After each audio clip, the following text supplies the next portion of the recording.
Pula po tayo. Magandang umaga sa ating lahat. Okay pa po yung mga atleta natin? Masaya po ba kayo? Mga nasa taas, magandang umaga po. Ang aking mainit na pagbati sa lahat ng mga athletes, pati na rin syempre sa ating mga coaches, parents, congratulations po ulit sa inyo. We are very proud of you. You have made Pasig City and all of us very proud. Maraming salamat po. At ito naman pong umaga na ito ay pagkakataon din namin. Pagkakataon ko rin para magpasalamat sa lahat ng mga tumulong sa atin. Of course, kay Congressman Roman, kay Vice Mayor Dodot, sa ating City Council, sa mga kasama ko sa lokal na pamahalaan. Mula kay Sir Reggie, sports unit natin, kina Coach Jesse, at sa lahat pa po ng mga coaches, taas naman po ng kamay. Coaches, sports staff natin, sila. Talagang yung dedikasyon din nila, nandyan po parati, hindi po nawawala ang kanilang dedikasyon at pinalalakas pa nga natin ang sports program natin. Pero ang lahi ko lang, Bill, kahapon nagkita po kami dahil nag-meeting yung mga coaches. Dumaan po ako para makabati sa kanila. Ang bilin ko lang po sa kanila, syempre, lagi tayong masaya. Pag panalo, pag champion, masaya tayo. Pero ang mas importante, ang bilin ko sa kanila, yung character development ng ating mga kabataan. Sa sports, minsan panalo ka, minsan talo. Syempre, gusto mo laging manalo, gusto lagi champion. Pero ang totoo rin, minsan mas marami pa tayong natututunan pagka hindi tayo nagwawagi. Ako, nasubukan ko rin na maglaro, maging atleta kahit paano nung high school. At siguro yung experience ko, hindi kasing ganda nung experience ninyo. Mas lamang sa hindi, talo kami. May isang season akong 2 panalo sa isang season. Nasa 30 yung talo namin. 2-30 ang win-loss standing namin. Pero sa season na yun, doon ako nag-grow bilang isang tao. Doon tumibay ang aking pagkatao. Doon ako naging yung perseverance ba, yung attitude ko, lalong gumanda doon sa mga pagkatalo na yun. Kaya importante na anuman ang pinagdaraanan natin sa buhay ay yung character natin, number 1 po yan. Yung pagkapanalo, susunod at susunod yan. Pagkatama yung ginagawa, may training tayo ng maayos, dinidisiplina natin ang sarili natin, pero yung character, yan po yung pinaka-importante sa lahat. At sana yan yung nakukuha natin mula sa sports. Na dahil sa sports, nagiging mas disiplinado tayo, nagiging mas may spirit of excellence tayo, at nabubuo ang ating pagkatao dahil din sa sports. Pero gaya rin po nang nabanggit kanina, bukod po doon, sabihin ko sa mga coaches natin ay sa mga DepEd staff naman, DepEd officials natin, ang lagi rin naman natin paalala, okay lang naman, may extracurriculars, hindi naman nawawala yan sa buhay ng isang estudyante, pero ang pinaka-importante pa rin sa lahat ay ang ating pag-aaral. Lalo na sa elementary, yung reading, kailangan doon talaga tayo nakafocus. Hindi sa sports, hindi sa mga press con, Festival of Talent, kundi sa reading, sa pag-aaral po natin. Yun lang po. Maraming salamat. Congratulations to all of us. Thank you so much, Mayor Vico. Magandang umaga po sa ating lahat, kay Mayor Vico, Congressman Roman, sa ating mga konsyal, kay Ma'am Romela, of course, kay Sir Manny, Sir Jay, Sir BJ, sa lahat po ng buo ng ating Department of Education, sa ating mga punong guro, to our coaches and trainers, and of course, more than anything else, our parents and athletes. So, itong araw na to ay para magpasalamat sa inyo. Siguro at mapapaggit din na yung inyong binigay na paglaban sa ating mga sports na sinalihan, yung inyong training ay nagbunga. Nagbunga ng mga medalya, nagbunga ng mga tropeo. At ito ang aming munting paraan para masabi sa inyo na we are very proud sa inyong na-achieve. Hindi lang para sa inyong sarili, pero sa inyong mga eskwelahan, para sa inyong komunidad, at para sa atin dito sa lungsod ng Pasig. Kayo ang mga tunay na modelo, kung ano ang magandang kinabukasan na hinaharap ng pag-asa ng ating lungsod. So continue to be the model student athletes that you are. Mas marami ang kailangan ng bayan natin na katulad ninyo na tinitingala ng ibang kabataan. Kayo ang mga modelo, kayo yung mga bayani natin ngayon. So continue to practice the discipline, the hard work, the perseverance, and katulad na nabanggit ng iba, you are student athletes. Huwag niyong kakalimutan na ang inyong pag-aaral ay dapat mauna. Ang atleta, kami po yung naging atleta. Pag tumanda kayo, hindi na kayo magiging competitive athletes.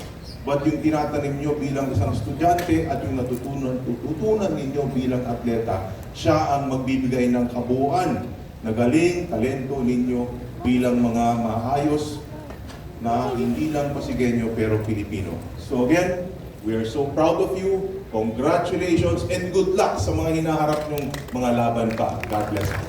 Maraming salamat po, Vice Mayor Dodot Jaworski.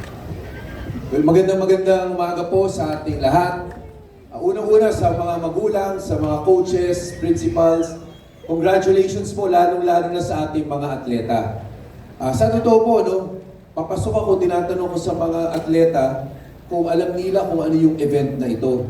Kasi unang-una, baka magkamali kayo na parang political rally. Hindi po, pasensya na po. Hindi ko rin alam ganun yung programang mangyayari. Pero ang pagkaalam ko, ang event na ito ay parang magbigay ng recognition sa ating mga atleta. Sa totoo, sa mga kaganapan na ganito, ang bida talaga yung ating mga atleta. Kaya sana mga atleta, ma-appreciate lang lang po ninyo. Pasensya na kung ang dami namin nagsalita dito, hindi ko alam ganun ang programa, pero nandito kaming lahat, sa totoo lang, para magbigay pugay sa bawat isa sa inyo, sa coaches, sa mga magulang, at syempre po sa ating mga school heads. Muli po sa ating mga atleta, pagbutihan rin po natin ang ating pag-aaral. Mabuhay po ang lungsod ng Pasig. Maraming salamat po, Congressman Roman Romulo. Anyway, congratulations sa ating mga atletang Pasigenyo na nakaka-inspire, no, na bawat isa ay nagsisikhay, no, para sa ating bayan. Congratulations again. Asahan niyo po yung suporta ng City Council, no, sa inyong lahat. Congratulations. Maraming salamat po, Consi Eric. Consi Eric po yan. At pakinggan din natin ang congratulatory message ni Councilor Coach Paul Senoga.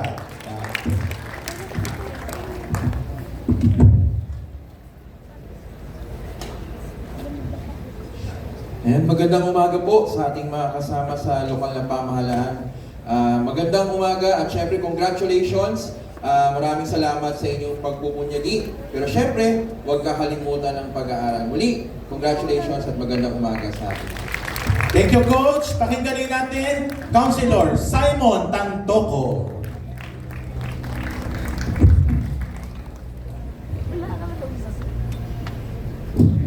Boy Scout talaga si Consi. Magandang umaga po sa inyong lahat. Siguro sa lahat ng ating mga students ngayon, most of us here were once athletes. Hindi man kami nag-pro, pero ang pinakamagandang natutunan namin sa pagiging atleta ay ang disiplina and character building. So, ayun lang po, pagpatuloy po natin and God bless po sa inyong lahat. Alright, that's mga District of Councilors natin. Simulan naman natin, Councilor Angelo De Leon.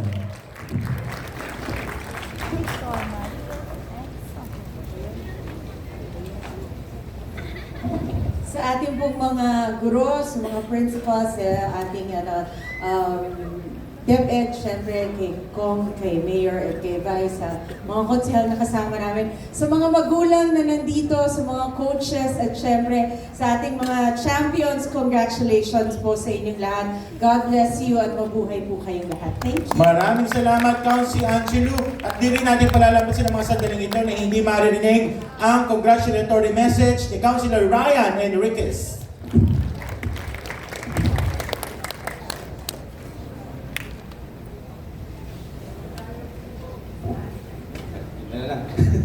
Good morning po sa ating lahat at syempre po sa ating Mayor Pico Soto, Vice Mayor Dodot, Kong Roman at sa lahat po ng mga atleta po natin na narito. Congratulations po sa inyo. Alam niyo po, ako ay isang naging atleta rin nung time na katulad po ninyo at yan po yung aking naging passport sa pag-aaral ng kolehiyo. Nalibre po yung aking tirahan, pagkain, matrikula. Wala pong ginastos yung aking magulang. Kaya po ipagpatuloy niyo po ang inyong galing sa paglalaro para magamit niyo po sa inyong pag-aaral para gumanda po ang ating future sa buhay. So maraming salamat. At, Thank you so much. And a message from an athlete himself. Of course, another message from our counselor, none other than Counselor Warren Inocencio. Ako po ay hindi outlet. Outlet, hindi athlete. Magandang umaga po sa ating lahat. Congratulations sa bumubuo. At alam ko, next year, magiging champion na po tayo. Iyon, magandang proclamation yan. Thank you so much, Counselor Warren. Sunod Again, not athlete, outlet. Thank you, Counselor Warren. Simulan naman natin ulit. Another message, Counselor Maru Martirez.